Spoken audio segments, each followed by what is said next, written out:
जय गुरुदेव। अ, अभी हम 32 अक्षरों वाले गुरु मंत्र जो भविष्य मालिका में जिसका वर्णन किया गया है, वो 32 अक्षर वाले गुरु मंत्र की संबंध में इस वीडियो में जानकारी दे रहा हूँ। करीब 2-3 महीना पहले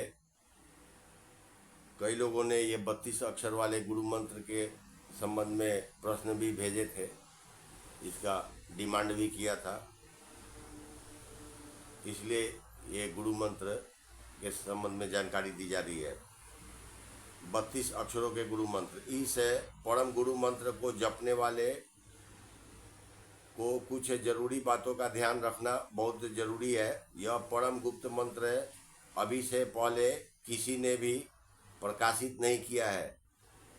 वैसे भविष्य मालिका में भी इस मंत्र के महिमा की जानकारी दी गई है, परंतु मंत्र नहीं लिखा गया है तथा यह मंत्र 7 वेदों में भी नहीं लिखा गया है, यानी यह मंत्र सभी वेदों से अलग है।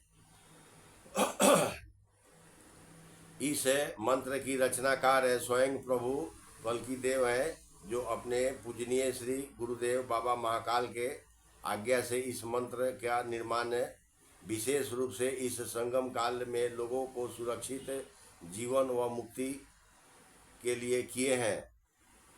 इस मंत्र को जपने से पूर्व 7 बातों का विशेष ध्यान रखें। जैसे पहला नंबर है, इस गुरु मंत्र को जपने वाला पूर्ण शाकाहारी हो। दूसरा नंबर है, इस मंत्र को जपने वाला स्वयं से प्रतिज्ञा करे कि सभी पाप कर्मों से अलग रहेंगे। तीसरा नंबर है, इसे जपने वाले यह भी प्रतिज्ञा करें कि वे अपने पारिवारिक धर्म का पालन करेंगे। जैसे जो गृहस्थ है तो गृहस्थ धर्म का पालन करेगा, और जो ब्रह्मचर्य है वे ब्रह्मचर्य धर्म का पालन करेंगे। 4 नंबर है, कभी भी अपने से किसी को भी इस मंत्र के प्रचार के लिए किसी पापी जन या व्यभिचारी जन को इस मंत्र की जानकारी न दे। 5 नंबर है, इस मंत्र को जपने के लिए ब्रह्म मुहूर्त से शुरुआत करें। इस मंत्र को जपने से पूर्व पूजनीय श्री महाकाल को अवश्य स्मरण करें और उनका ध्यान भी करें। इस मंत्र को प्रथम बार कम से कम 1 माला जरूर जपें या अधिक, जो भी संभव हो सके, और बाद में कभी भी इस मंत्र को 7 बार या 21 बार कम से कम जरूर जपें, और अधिक जो भी संभव हो। 6 नंबर में है, यह मंत्र सभी प्रकार के जीव जंतु व वनस्पतियों के लिए जप सकते हैं अगर कोई कष्ट में है तो।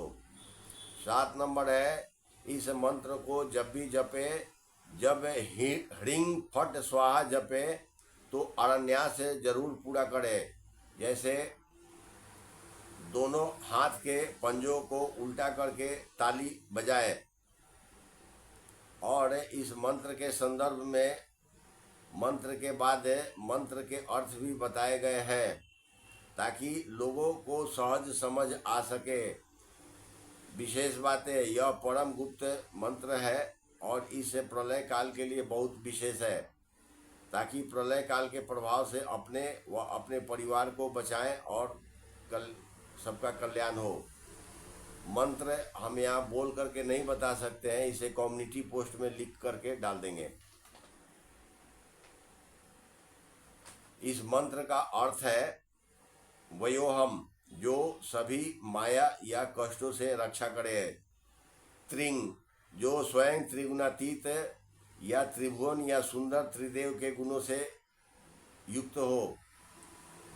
हुंग, जो स्वयं में सभी आगम निगम के गुणों से युक्त हो। क्लिंग, जो काली रातों से मुक्त हो या काल रात्रि का पावन स्वरूप हो। तुम, जो त्रिभुवन के नियमों को संचालित करता हो।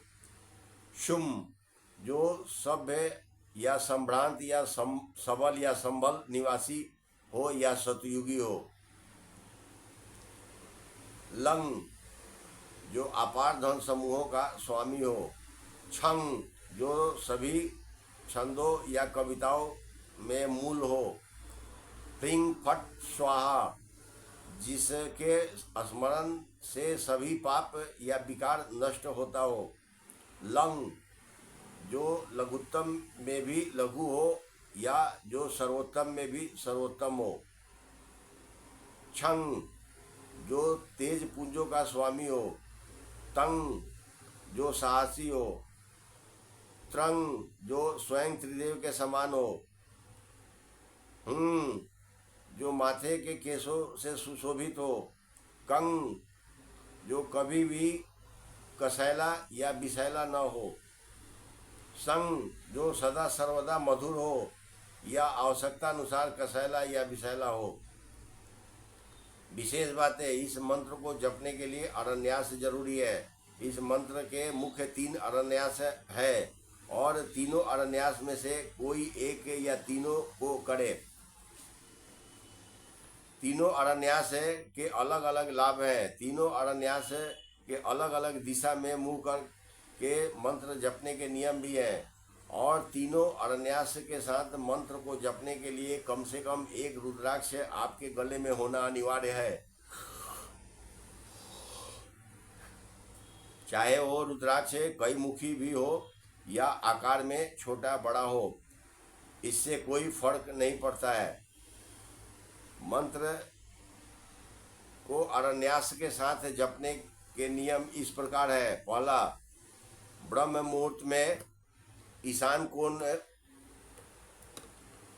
पहला है ब्रह्म मुहूर्त में ईशान कोण की दिशा में मुंह करके जपे तो स्वास्थ्य लाभ के साथ मुक्ति व भक्ति की प्राप्ति होती है। इसके लिए दाहिने हाथ के पंजे को इस प्रकार खड़ा रखें और पंजे को पूरा खोलकर अपने आँखों से बार बार देखते रहें। बेहतर लाभ के लिए घर के ईशान कोण वाले भाग में बैठें या नदी तालाब के किनारे या नज़दीक के किसी मंदिर में बैठें। दूसरा नंबर है, अगर धनोपार्जन के लिए इस मंत्र का जाप करना चाहते हैं तो पूर्व दिशा में मुंह करके दोपहर के समय जपें। जब दाहिने हाथ की कनिष्ठा उंगली को मात्र देखते रहें और बाकी सभी अंगुलियों को भीतर करके बंद कर लें। तीसरा नंबर है, अधर्मी, दुष्ट, मलेच्छ या शैतान राजनीतिज्ञों के मृत्यु लाभ के लिए जपना चाहते हैं तो इसे दक्षिण दिशा में मुंह करके रात्रि या अर्धरात्रि में जपें। इससे अलग से कोई अरण्यास नहीं है। विशेष बात है, स्त्री पुरुष के लिए दिशा व अरण्यास एक ही है। वीडियो देखने के लिए आप सबों को बहुत बहुत धन्यवाद। ओम नमः शिवाय।